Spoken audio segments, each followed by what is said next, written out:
no reason why I'm doing this film, no reason whatsoever except for the fact that I wanted to watch this film. Honestly, that's the real reason.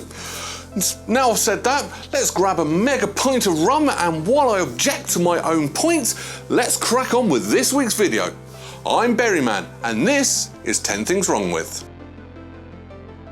Pirates of the Caribbean: The Curse of the Black Pearl is a 2003 American fantasy film. The film tells the story of Jack Sparrow and Will Turner as they try and rescue the kidnapped Elizabeth Swann from the cursed crew of the Black Pearl, captained by Captain Barbossa, who him and his crew become undead skeletons in the moonlight. When the film was released, it received generally positive reviews from the critics, especially with Johnny Depp's amazing performance.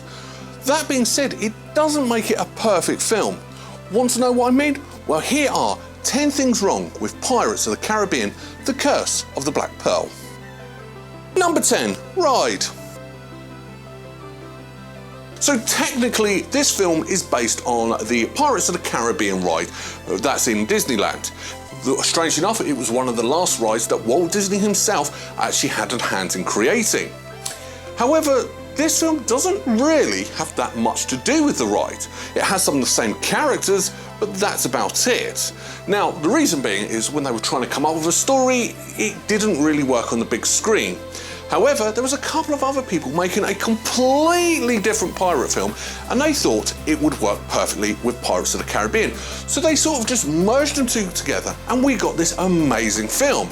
But the downside of that is, all this advertising saying based on the popular ride is actually not really correct, because it's not really based on the ride at all. Number 9, rank. Norrington gets promoted from captain to commodore, except that isn't going to happen. You can tell the Americans didn't really do their research. Now, maybe that's correct in the America, but in the British Navy, a commodore is actually only a temporary rank.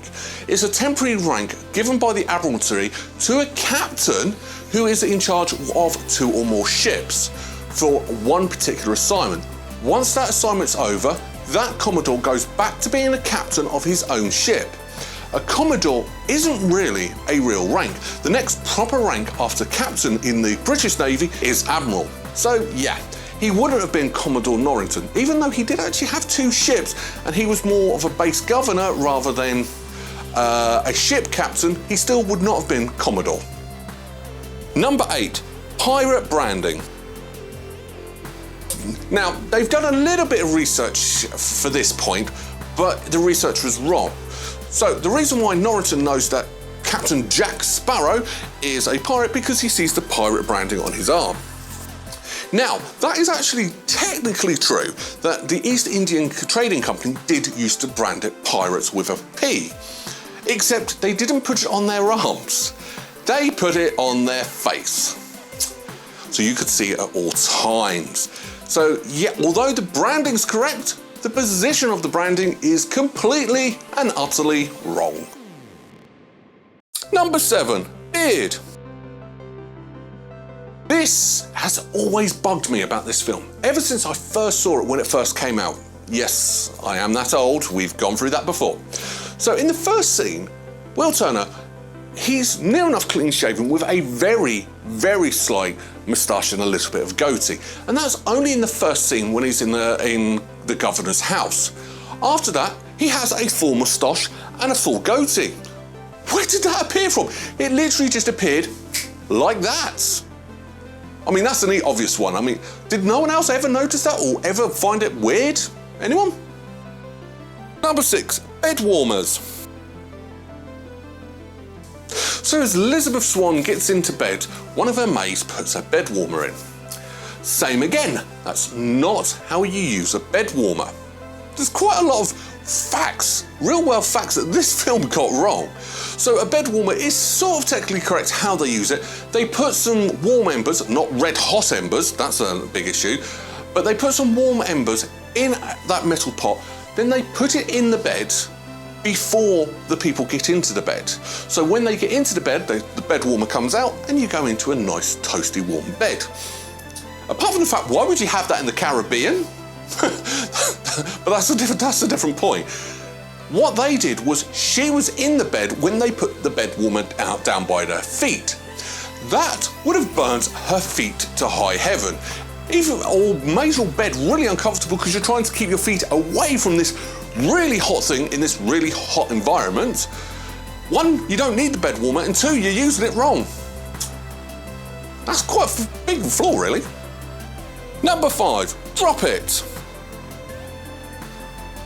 So when Elizabeth Swann is on the Black Pearl, she's trying to negotiate with the pirates. And one of the things she does is hold the medallion over the edge of the ship, pretends to drop it, and all the pirates go, Why did they do that? Why? Because you know they can go down into the water to collect it. They can't die. In fact, you showed them doing this later on in this film, so why were they bothered? I mean, these pirates could have just laughed and said, go on then, jumped overboard and got it back themselves. That didn't make sense at all. These are undead pirates scared of dying? What? Number 4, quick dry. This doesn't happen once or twice, this happens quite a few times. Now, being in a film set on the ocean, these characters get wet quite a lot because they end up in the water. The other thing that happens quite a lot in this film is they get out of the water, they're wet for a second, and then they're dry about a minute later. I mean, I know I've already said that the Caribbean is nice, warm and hot, but is it really that hot that your clothes dry that quickly? I mean, it happens when Jack and Elizabeth have got stranded on that island. Jack and Will go and raid the ship, they come out of the water and they're dry. I mean, these characters, they dry so quickly. Number 3, how does the curse work? Right, I know that sounds like a silly question, but hear me out.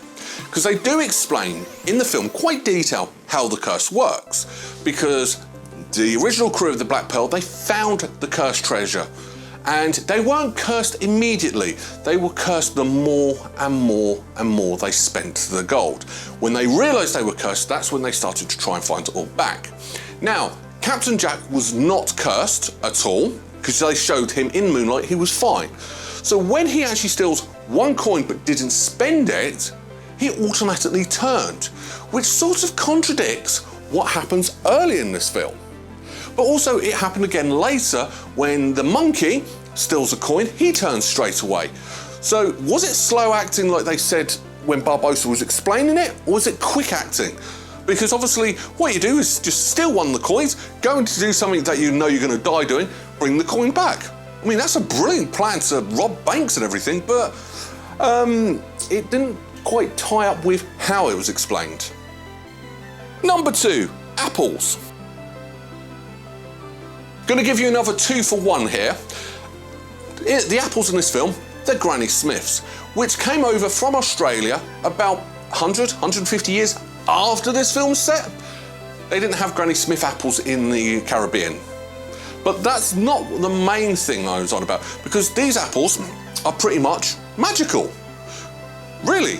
Seriously, right at the end of the film, just as Barbossa is shot, actually no, after he was shot, he puts both his hands on his chest to open up his coat, to look down and goes, I feel cold, falls back, and then an apple miraculously falls out of his hand that was holding his jacket.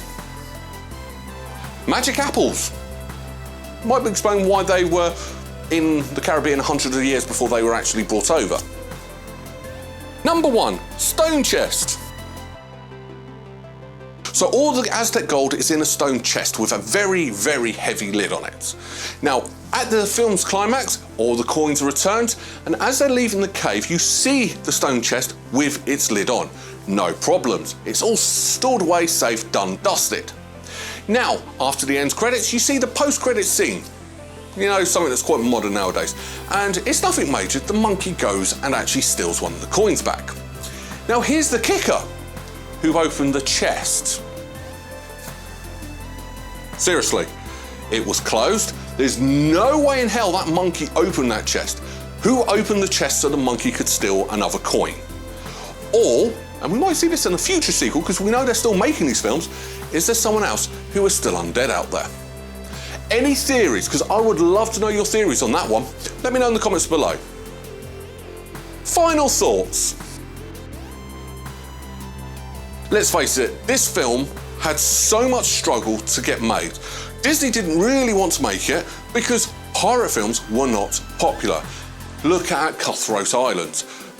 That film flopped, and that was a pirate film, so nobody really wanted to do this. Originally, Disney wanted to do this as a direct-to-DVD, but they convinced them, saying, no, let's actually make this a proper film. So they managed to get Johnny Depp on board.